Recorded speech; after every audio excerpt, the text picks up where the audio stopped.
380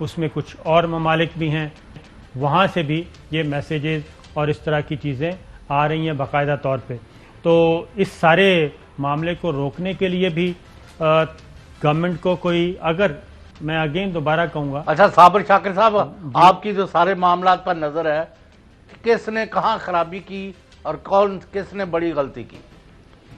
صاحب بات یہ ہے کہ پہلے تو اس کا میں بات کا جواب دیتا ہوں، لیکن میں اگین بات واپس آؤں گا پیمبرا کی طرف کہ اگر یہ ساری چیزیں ہم بتا رہے ہوتے، ہمیں اجازت ہوتی، ہم بتا رہے ہوتے، ہم دکھا رہے ہوتے، یہ ساری انفارمیشن ہم بتا سکتے تھے، دکھا سکتے تھے، لیکن وہ بین کر دیا گیا. اور جب بین کر دیا گیا تو اس کے بعد پھر یک طرفہ سٹوریز دی ہیں، پھر سوشل میڈیا تھا اور باقی سب لوگ تھے جس نے جتنا حصہ ڈالا اور جس نے جتنی آگ لگا سکتا تھا وہ لگائی. اب آپ نے کہا کہ اس میں کس کا کتنا حصہ، پہلے ذرا وزیر اعظم عمران خان کی ذرا سن لیں کہ حساس معاملے پر سیاست کی، ذرا سنائیے گا جی. ہماری پولیٹیکل پارٹیز کہ وہی JUI جو فضل الرحمان کی پارٹی، وہ بھی بیچ میں شامل ہو گئی، کسی طرح گورنمنٹ کو ڈی سٹیبلائز کریں، ملک کو نقصان پہنچائیں. ساتھ وہ نون لیگ آج ان کے ساتھ مل گئے ہیں صرف انتشار پھیلانے کے لیے. آج ان کے ساتھ مل گئے ہیں. اس کے بعد وزیر اعظم نے جی پلان بتایا، پہلے وہ ذرا سن لیں کہ ان کا پلان کیا ہے. میں نے سارے مسلمان ہیڈز آف سٹیٹس کو خط لکھا اور میں نے ان کو کہا کہ ہمیں جوائنٹ ایکشن لینا چاہیے اس کے اوپر. میری اسٹریٹجی کیا ہے؟ سارے مسلمان ملک کے جو ہیڈز ہیں، ہم مل کے مغرب کے فورمز میں، یورپین یونین میں، یونائٹڈ نیشنز میں، ہم ان کو یہ بتائیں کہ کیوں ہمیں تکلیف ہوتی ہے جب یہ فریڈم آف سپیچ کے نام پہ نبی صلی اللہ علیہ وسلم کی شان میں گستاخی کرتے ہیں. ان کا پلان تھا جی کہ اس کے علاوہ بھی انہوں نے کہا کہ میں نے تمام سربراہان مملکت کو، مسلم سربراہان کو خطوط بھی لکھے ہیں کہ اس میں مل کے اسٹریٹجی بنائی جائے، مل کے پلاننگ کی جائے تاکہ مغرب کو روکا جا سکے. آگے جا کے انہوں نے کہا کہ تحفظ کے لیے ٹیم بنانے کا بھی اعلان کر دیا انہوں نے،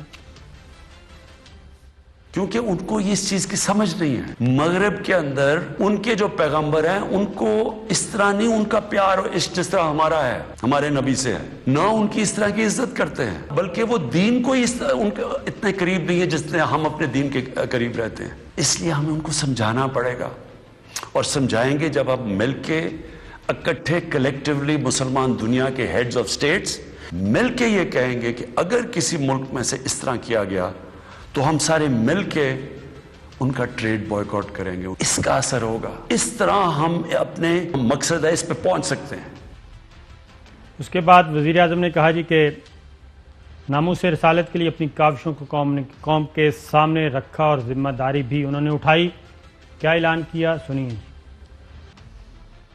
میں آج آپ سب کے سامنے کہتا ہوں کہ میں ذمہ داری اس کی لیتا ہوں، میں ہی اس کیمپین کو لیڈ کروں گا، لیکن میں انشاءاللہ اپنی قوم کو مایوس نہیں کروں گا، اپنے مسلمانوں کو مایوس نہیں کروں گا. ہم انشاءاللہ ان کو یہ ایک دن سمجھا دیں گے کہ جس طرح اگر وہ یہودیوں کے لیے سینسٹیو ہیں، ان کو تکلیف نہیں دینا چاہتے، تو ہم تو سوار مسلمان ہیں، ہمارے بھی دل ہیں. سوار مسلمان ہیں، ہمارے بھی دل ہیں. اور پھر انہوں نے کہا کہ جی کہ ہیڈ آف اسٹیٹ نے میری طرح اس مسئلے کو اجاگر کیا. کیسے کیا، سنائیے جی.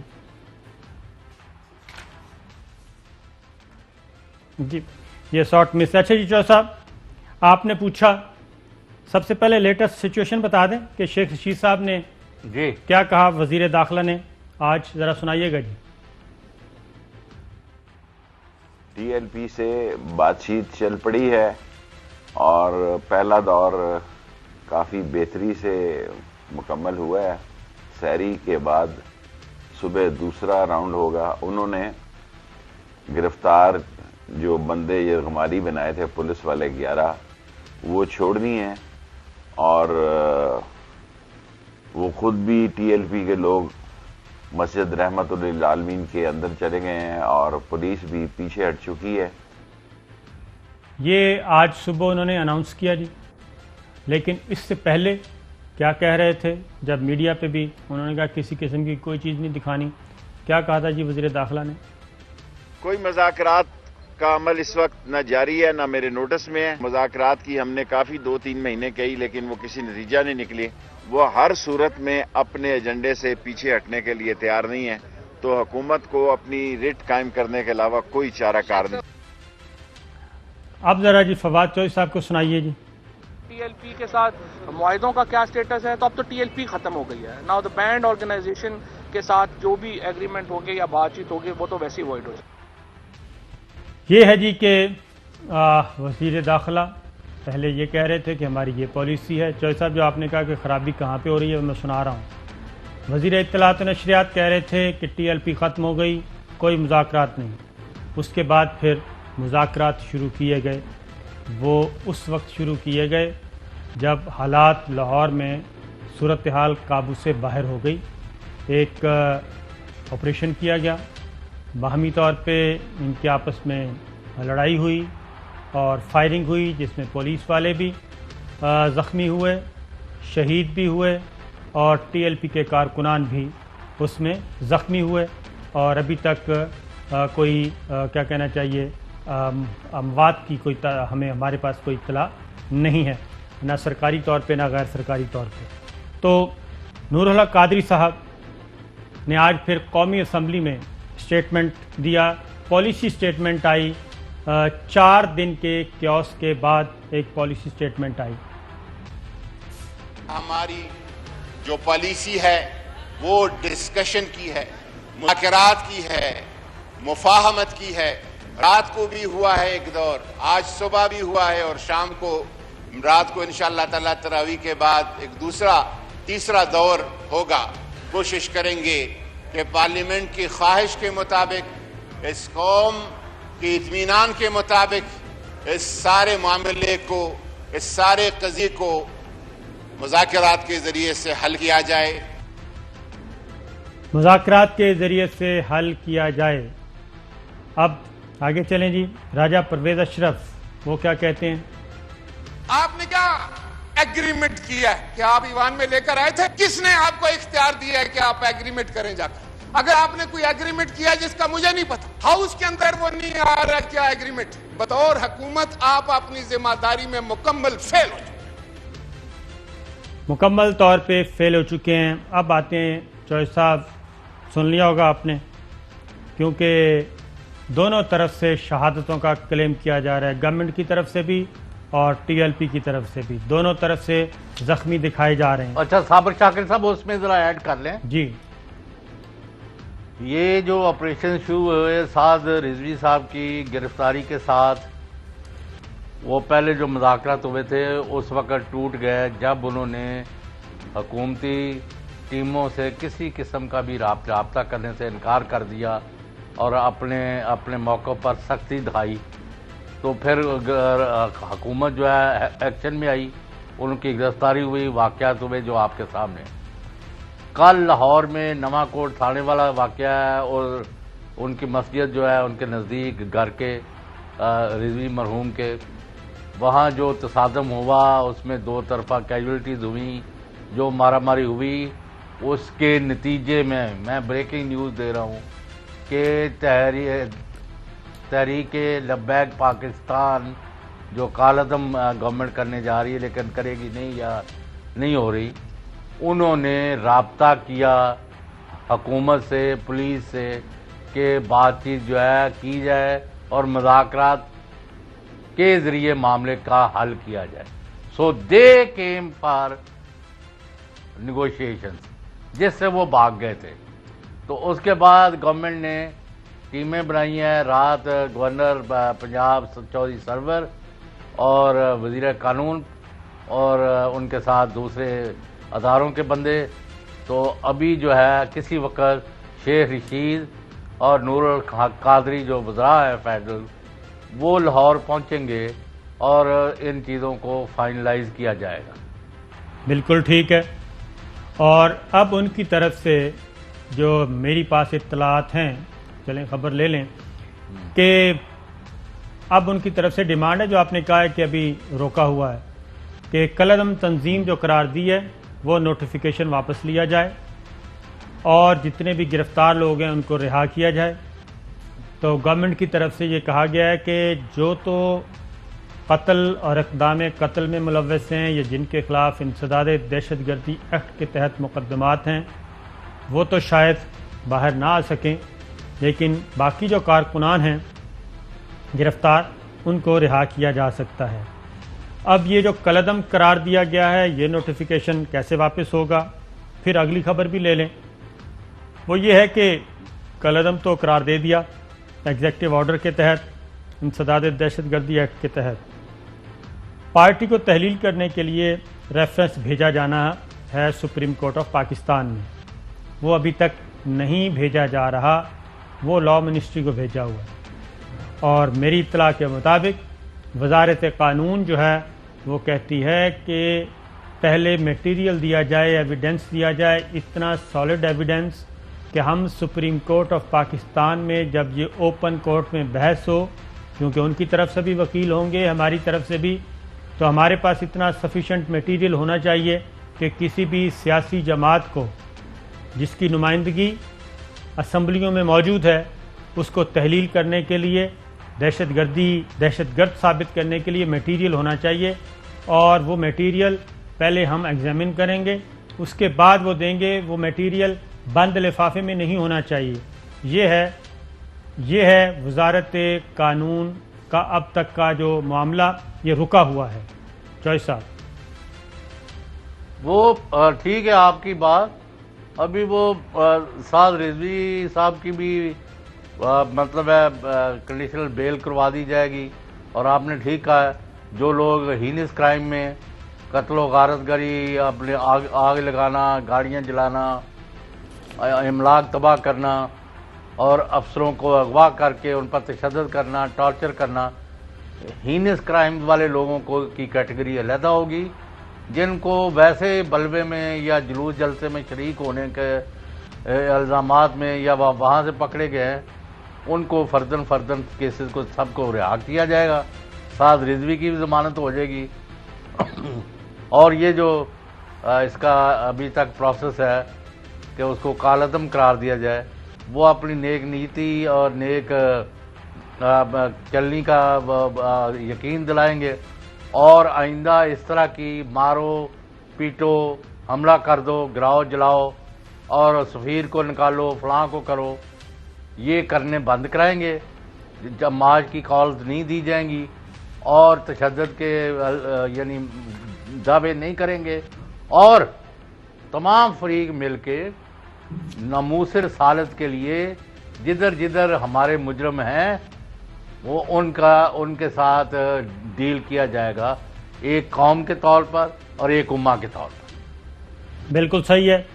اب ذرا یہ براڈ آؤٹ لائن ہے جس پر بات چیت ہو رہی ہے۔ بالکل صحیح ہے۔ اور آج وزیر اعظم عمران خان کی جب سپیچ آنی تھی تو یہ بھی ریومرز موجود تھی مارکیٹ میں کہ ہو سکتا ہے وزیر اعظم اس بارے میں کوئی اعلان کر دیں، فرانس کے ایمبیسیڈر کے بارے میں بات کر دیں، کوئی کالعدم جو تنظیم قرار دی ہے اس کے بارے میں بات کریں، تو اس سلسلے میں ابھی تک گورنمنٹ نے کوئی ڈیسیژن نہیں لیا اور گورنمنٹ اپنی بات پہ قائم ہے۔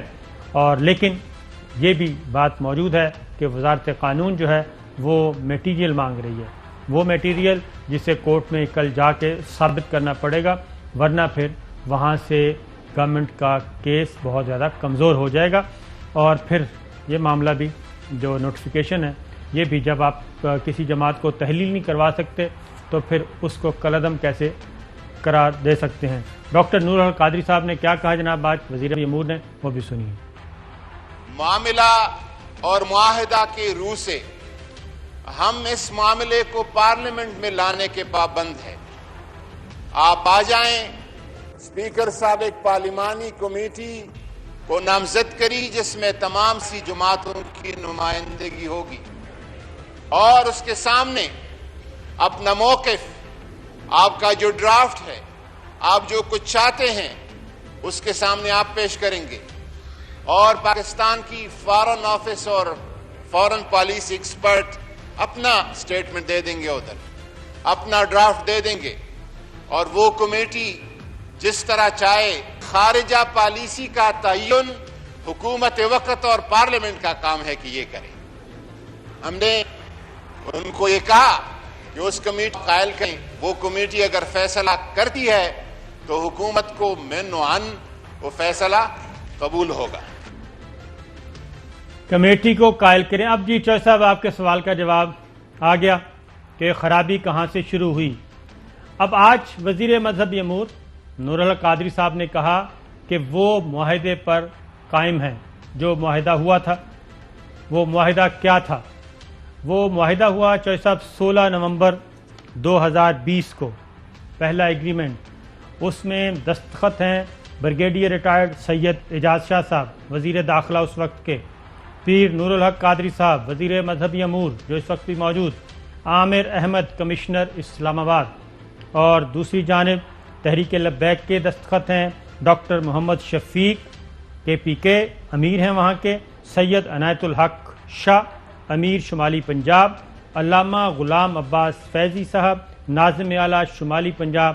یہ تین دستخط موجود ہیں. ہاتھ سے لکھا ہوا معاہدہ ہے. بسم اللہ الرحمن الرحیم سے شروع ہوتا ہے. 16 نومبر کو ہوا ہے. معاہدے کے نکات ہیں: حکومت فرانس کے سفیر کو 2 سے 3 ماہ کے عرصے کے اندر پارلیمنٹ سے فیصلہ سازی کے ذریعے ملک بدر کرے گی. حکومت اپنا سفیر فرانس میں تعینات نہیں کرے گی. فرانس کی مصنوعات کا سرکاری سطح پر مکمل بائیکاٹ کیا جائے گا. گرفتار شدہ اسیران ناموس رسالت صلی اللہ علیہ وسلم کو فی الفور رہا کیا جائے گا، اور بعد میں موجودہ مارچ کے حوالے سے کوئی مقدمہ قائم نہیں کیا جائے گا. یہ پہلا ایگریمنٹ. اس کے بعد یہ دوسرا ایگریمنٹ ہوتا ہے، اور اس معاہدے میں یہ ہوتا ہے جی مؤرخہ 11 فروری 2021 کو. شیخ رشید صاحب وزیر داخلہ اعجاز الحق ان کے دستخط ہیں، پیر نور الحق قادری صاحب وفاقی وزیر مذہبی امور ان کے دستخط ہیں، اور اس کے بعد اس پہ دستخط ہیں غلام غوث بغدادی، ڈاکٹر محمد شفیق امینی، غلام عباس فیضی اور محمد عمیر الازہری. اس میں کہا گیا جی کہ تحریک لبیک یا رسول اللہ صلی اللہ علیہ وسلم پاکستان اور حکومت پاکستان کے درمیان ناموس رسالت صلی اللہ علیہ وسلم کے حوالے سے 16 نومبر 2020 کو ایک معاہدہ ہوا تھا جس پر تاحال عمل نہ ہو سکا. اس مسئلے پر حکومت پاکستان اور تحریک لبیک یا رسول اللہ صلی اللہ علیہ وسلم کے درمیان گزشتہ 1 ماہ سے مذاکرات جاری تھے، جس میں حکومت نے اپنے عزم کو دہرایا. معاہدے کی شقوں کو 20 اپریل 2021 تک پارلیمنٹ پیش کر دیا جائے گا اور فیصلے پارلیمنٹ کی منظوری سے طے پائیں گے. یہ ہو چکا تھا معاہدہ، اس پہ دونوں کا اتفاق ہو چکا تھا. تو جب یہ سب کچھ ہو چکا تو پھر 20 اپریل سے پہلے ہی حالات کیوں خراب ہوئے؟ تحریک لبیک پاکستان کے جو حضرات 4تھ شیڈول پر ڈالے گئے ہیں ان کے نام نکال دیے جائیں گے. 20 اپریل 2021 تک طرفین سے کوئی ایسی سرگرمی جو معاہدے کی روح کے منافی ہو معاہدہ منسوخ سمجھا جائے گا. اس ضمنی معاہدے کا اعلان وزیر اعظم پاکستان کریں گے، جس کے بعد یہ معاہدہ نافذ العمل ہوگا اور اس پر عمل درآمد کیا جائے گا. اب جو گورنمنٹ چوہدری صاحب کہتی ہے، جی ہاں گورنمنٹ یہ کہتی ہے کہ اس میں جو طے ہوا تھا کہ 20 اپریل 2021 تک طرفین سے کوئی ایسی سرگرمی جو معاہدے کی روح کے منافی ہو معاہدہ منسوخ سمجھا جائے گا. تو یہ 20 اپریل سے پہلے ہی وہ کہتے ہیں ایکٹیویٹیز شروع ہو گئیں، اور ہم نے سمجھا کہ معاہدہ منسوخ تصور کیا جائے. اس کے بعد یہ ساری کشیدگی ہوئی.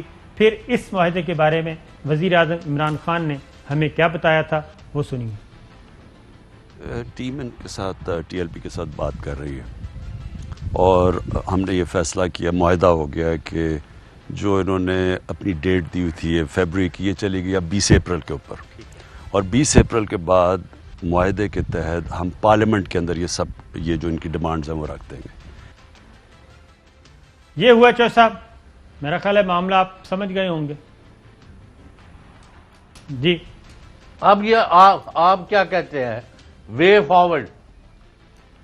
وے فارورڈ چوہدری صاحب یہی ہے کہ جب آپ نے مذاکرات شروع کر دیے، اور میرا تو خیال ہے کہ جب آپ جیل میں مذاکرات کر رہے ہیں، مذاکراتی ٹیم گئی ہے، حامد رضا صاحب گئے ہیں، ابو الخیر صاحب گئے ہوئے ہیں، جمعیت علماء پاکستان کے دیگر رہنما گئے ہوئے ہیں. جب آپ مذاکرات شروع کر چکے ہیں تو پھر میرا خیال ہے کہ گورنمنٹ کو پیچھے ہٹنا پڑے گا اور بات چیت کرنی پڑے گی. اور پھر میں کہوں گا کہ پیمرا نے جو نوٹیفیکیشن کیا ہے اب تو ان کے ساتھ بات چیت شروع کیا ہے, ہو گئی ہے نا, بات چیت ہو گئی ہے, تو اب پھر نوٹیفیکیشن وہ ایڈوائس جو ہے واپس لے لینی چاہیے تاکہ ہم آرام سے بات کر سکیں, کیونکہ بہت ساری چیزیں ابھی تک ہم نہیں کر پا رہے. نہیں تو شیر رشید کے گھر پر حلہ کیوں بولا ہے آج؟ جی وزیر داخلہ کی حویلی پر حلہ کیوں بولا ہے؟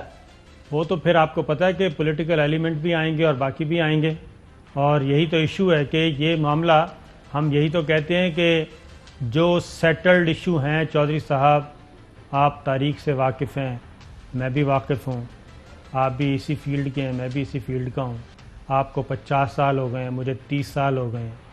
تو جو سیٹلڈ ایشو ہیں ایسا کام نہ کیا جائے کہ ان کی طرف کسی کو شک بھی, گمان بھی گزرے کہ کوئی گڑبڑ ہے, کیونکہ ہر سسٹم کا, ہر سافٹ ویئر میں سینسر لگے ہوتے ہیں. جب بھی کوئی اینٹی وائرس وہ وائرس آتا ہے تو اینٹی وائرس جو اندر سسٹم ہے وہ خود بخود سینسرز آن ہو جاتے ہیں. اسی طریقے سے ہمارا جو سسٹم ہے اس میں بھی سینسرز موجود ہیں, اور جب بھی کوئی ہل جل وہ ریڈ لائن کی طرف بھی بلکہ سوچنا بھی کوئی شروع کرتا ہے تو وہ سینسرز آن ہو جاتے ہیں. یہ خود کار نظام ہے اور اس خود کار نظام سے کوئی بھی نہیں بچ سکتا, خواہ وہ کوئی بھی ہو. تو اس لیے میں اتنا ہی کہوں گا کہ جو چیزیں سیٹلڈ ہیں ان کو نہیں چھیڑنا چاہیے اور آگے بڑھنا چاہیے. یہ 99% مسلم آبادی کا ملک ہے اور اس کو اسی طریقے سے دیکھنا چاہیے. وزیر اعظم عمران خان نے آج بہت اچھی بات کی ہے, بہت اچھی تقریر کی ہے, اس پہ عمل بھی ہونا چاہیے, اور یہ سب کچھ, یہ ساری کشیدگی پہلے ہو جاتا تو بہت اچھا تھا. ایک بریک لیتے ہیں, بریک کے بعد واپس آتے ہیں. ویلکم بیک ناظرین. رات گئے مولانا فضل الرحمان صاحب بھی میدان میں آئے اور انہوں نے بھی یہ کہا کہ جناب اس ہڑتال کا اعلان کر دیا مولانا فضل الرحمان صاحب نے, پھر مفتی منیب صاحب نے, اور پھر امیر جماعت اسلامی, انہوں نے بھی آج کی ہڑتال کا اعلان کیا تھا, اور سراج الحق صاحب نے ٹویٹ کے ذریعے کیا. اور پھر آج ہڑتال کی کال جو تھی اس میں پھر تاجر بھی آ گئے, ٹرانسپورٹر بھی آ گئے, لیکن اچھی بات یہ ہے کہ پرامن طور پہ آج احتجاج کیا گیا. مختلف شہروں میں ریلیاں نکالی گئیں اور وہ پرامن رہیں, اور یہ جمہوریت میں ہر کسی کا حق ہے پرامن احتجاج, اس سے کسی کو انکار نہیں ہے. البتہ اس کا رد عمل جو آیا وہ پھر آیا شیخ رشید احمد صاحب کے گھر کے باہر بھی نعرے بازی ہوئی, اور وہاں پہ بھی معاملہ تھوڑا سا کشیدہ رہا. پھر وہاں پہ پولیس فورس کی اضافی نفری جو ہے وہ تعینات کرنی پڑی. چودھری صاحب اس پہ کچھ اور کہیں گے؟ نہیں, اس پر یہ میں ایک بات ضرور کرنا چاہتا ہوں کہ اگر غلام حسین حضرت محمد صلی اللہ علیہ وسلم کی حرمت کے لیے, عزت کے لیے, ان کے مقام و مرتبے کے لیے ایک امتی کے طور پر اپنی جان بھی دے دے, اپنے بچے بھی قربان کر دے, اپنے ماں باپ قربان کر دے, تو یہ اس کا مسلمان ہونے کے طور پر فرض ہے, کسی پر احسان نہیں ہے. یعنی یہ کیا ایک تماشا بنا ہوا ہے؟ اللہ کی بندگی کرنا اور رسول کے امتی کے طور پر, مسلمان کے طور پر ایکٹ کرنا, دس از آور رسپانسبلٹی, پرائمری رسپانسبلٹی. پتہ نہیں کیا, یعنی میں یہ کروں گا, میں وہ کروں گا, میں یہ, بھائی یہ مامے لگتے ہیں. یہ بات ہمارا سب کا فرض ہے. یس, اسٹیٹ رسپانسبلٹی بھی ہے. سر صاحب ایک بات میں یہ کہوں گا ضرور کہ سوشل میڈیا پہ اس میں کتنی حقیقت ہے کتنی نہیں, لیکن جو تحریک لبیک کے کارکن ہیں اور رہنما ہیں وہ ساتھ گالم گلوچ بھی کر رہے ہیں, اور وہ میڈیا پرسنز کو بھی رگڑ رہے ہیں. میڈیا بھی اس سلسلے میں کافی سارا ڈیوائیڈ ہے, کوئی کہہ رہا ہے خاموش کیوں ہیں, کوئی کہہ رہا ہے یہ نہیں دکھائیں. اب ہم اپنے ملک میں اگر آگ لگی ہوئی ہے تو اس کو ہم کیسے دکھا سکتے ہیں؟ یعنی کہ اس آگ کو مزید بڑھانے کے لیے ہم اس میں کم از کم تیل تو نہیں ڈال سکتے. ہم بینگ اے پاکستانی اور بینگ اے مسلم اس آگ کو ٹھنڈا کرنے کے لیے اپنا کردار تو ادا کر سکتے ہیں, لیکن اس میں ہم مزید فیول نہیں ڈال سکتے صرف اس لیے کہ ایک فیوریٹ کیا کہنا چاہیے نیریٹو لیا جائے یا بہت بلے بلے کروائی جائے. تو میں ٹی ایل پی کے بھی لوگوں سے کہوں گا کہ وہ بھی اخلاق کا دامن جو ہے وہ ہاتھ سے نہ چھوڑیں اور بھائی حضور سارے اخلاق کا دامن جو ہے ہاتھ سے نہ جانے دیں. کبھی پولیس والے بروٹیلٹی کر رہے ہیں, کبھی وہ کر رہے ہیں, کبھی تیسرا کر رہا ہے. فضل الرحمان تو وہ تو ہے منہ چ مچھیاں پھڑن دا پروگرام ہوندا انہاں دا, فشنگ ان دی ٹربلڈ واٹر, کہ کوئی ان کو موقع ملے اور وہ اس حکومت پر چڑھ دوڑے, وہ اس اداروں پر چڑھ دوڑے. پھر کل انہوں نے بریک ایک حملہ کیا ہے, ان کو ابھی تک ہوش نہیں آ رہی کہ یہ کام جو وہ کریں گے اس کا نتیجہ بہت اچھا نہیں ہوتا. اور یہ دوسرے ان کے پیچھے جو ہے, ان کا تو حالت یہ ہے, انہوں نے عدالتوں کا تقدس پامال کر دیا ہے. یعنی وہاں ابھی تک ہیرنگ ہو رہی تھی اور چینلوں کو 2 چینلوں پر چلوا دیا کہ ضمانت ہو گئی, اور ضمانت آج تک نہیں ہوئی. آج تک نہیں ہوئی. بالکل. اگلی خبر یہی ہے کہ اس میں چوہدری صاحب, میں یہ ضرور کہوں گا, chief justice Lahore high court اور چیف جسٹس آف پاکستان, بلکہ سپریم جوڈیشل کونسل کے ہیڈ کے طور پہ چیف جسٹس آف پاکستان کو, کہ اس معاملے میں کو وہ ضرور دیکھیں, کیونکہ یہ جگ ہنسائی ہوئی ہے اور اعلیٰ ترین فورم پہ ایسا ہونا نہیں چاہیے. اور ایک یک طرفہ طور پہ ایک ججمنٹ اناؤنس کر دی گئی, اور دونوں جج صاحبان جو ہیں, جسٹس سرفراز ڈوگر صاحب اور جسٹس اسد جاوید گھرال جو ہیں, دونوں ایک ہی بینچ میں تھے, اور متفقہ طور پہ اناؤنس کرنے سے پہلے کیوں نہیں کیا گیا, پہلے یہ ججمنٹ لکھی جاتی ہے, پھر دستخط ہوتے ہیں, اس کے بعد اناؤنسمنٹ ہوتی ہے. اور یہ اس میں آپ کو پڑھ کے سنا دیتا ہوں کہ نہایت ادب کے ساتھ میں اپنے اختلافی فیصلے کے ذریعے اپنے برادر فاضل جج جسٹس سردار سرفراز ڈوگر کی جانب سے دی گئی آبزرویشنز, بیان کردہ وجوہات اور نتیجے سے عدم اتفاق کرتا ہوں.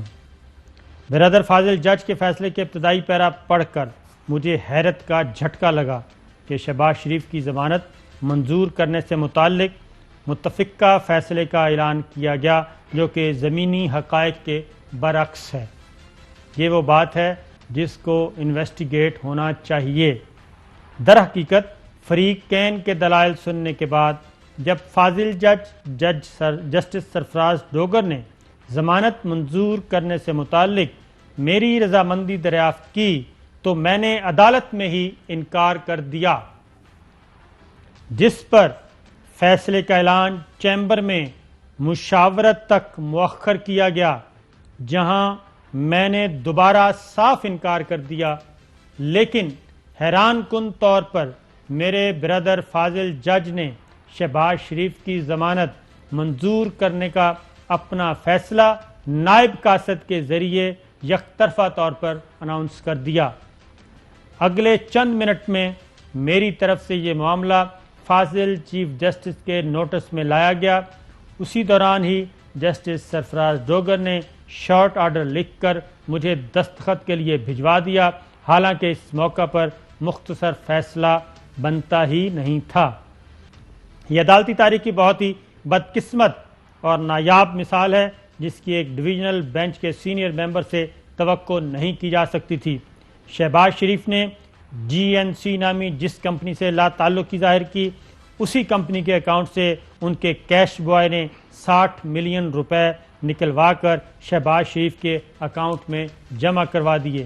شریک ملزمان کے اعترافی بیانات کے مطابق منظم جرائم کی کلاسیکل مثال قائم کی گئی کہ ایک ملازم گھر سے پیسے لے جاتا, دوسرا منی چینجر بن کر جعلی ٹی ٹی سے بیرون ملک حمزہ شہباز اور سلمان شہباز کے اکاؤنٹس میں جمع کرا دیتا. جج جسٹس سرفراز ڈوگر کی آبزرویشن کہ شہباز شریف اپنے بچوں سمیت شریک ملزمان کے فعل کے ذمہ دار نہ ہیں, یہ حمزہ شہباز کے ضمانت کیس میں اسی عدالت کی آبزرویشن کے برعکس ہے جس میں میرٹ کی بجائے ہارڈ شپ کی بنیاد پر انہیں ضمانت دی گئی.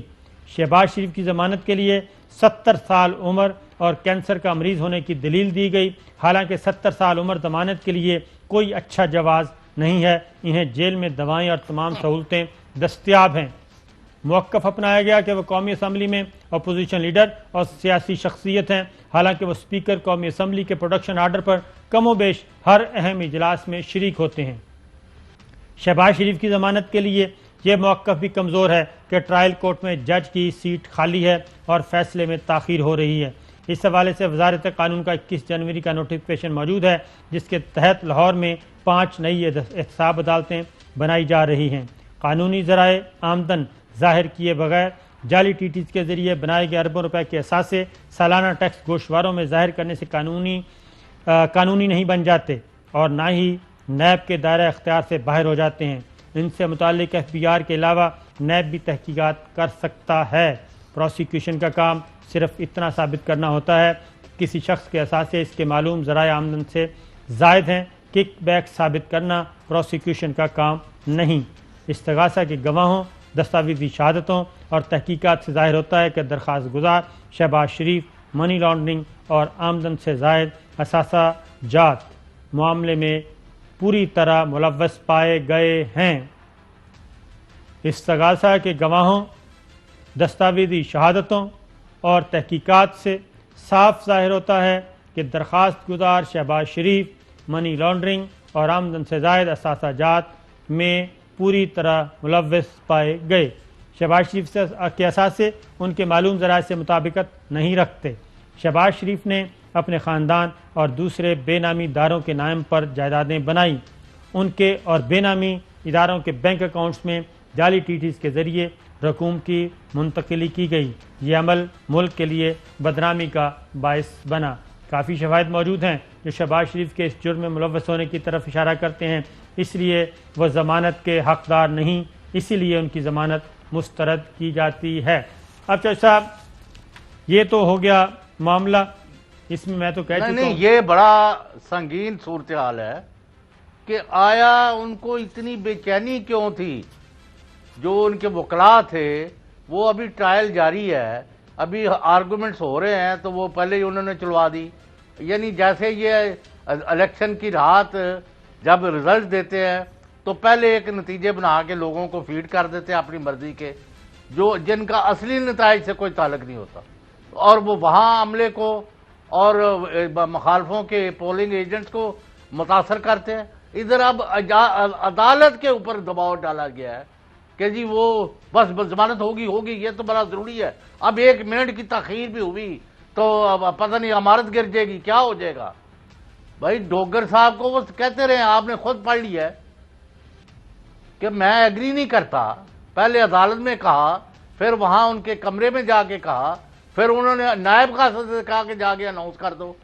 یہ بہت زیادہ معاملہ گمبھیر ہے، اس کو سپریم جوڈیشل کونسل میں جانا چاہیے، اور اس طرح کے معاملات اس وقت سپریم کورٹ میں بھی مڈ سلنگنگ جس طرح کر رہے ہیں ایک صاحب، اس کا بھی کوئی جواز نہیں ملتا۔ وہ بھی چوہدری صاحب صرف ایک سوال کا جواب دینا ہے کہ ذرائع آمدن بتانے ہیں، منی ٹریل بتانا ہے، اور وہ 1.5 منٹ کا نہیں ہے سوال کا جواب، 1.5 منٹ میں بھی سے بھی کم ہے، لیکن اس 1.5 منٹ کا ایک سوال کا جواب نہیں دینا، منی ٹریل نہیں دینی، اور معاملے کو اتنا کھینچا جا رہا ہے۔ اور میرا خیال ہے کہ اب سپریم کورٹ کے آنریبل ججز کو بھی اس بات کا اندازہ ہو گیا ہے کہ اب کس طریقے سے اس کیس کو چلانے کی کوشش کی جا رہی ہے۔ ایک بریک لیتے ہیں، بریک بعد واپس آتے ہیں۔ ویلکم بیک ناظرین۔ جی چوہدری صاحب بتائیے۔ جی اب اس حد تک معاملات کو خراب کیا جا رہا ہے کہ تمام اداروں کی جو عزت اور احترام ہے عوام میں، اس کو مٹی میں رولا جائے۔ بالکل۔ اور اب یہ جو مذاکرات ہیں اس کے بارے میں اونچ نیچ تو ہوتی رہے گی، لیکن یہ کامیاب ہو جائیں گے انشاءاللہ۔ جی یہ مذاکرات بالکل کامیاب ہوں گے، اور ہمیں بھی کرنی چاہیے، کوشش بھی کرنی چاہیے، کیونکہ اسی میں سب کا فائدہ ہے۔ اجازت دیجیے، اللہ حافظ۔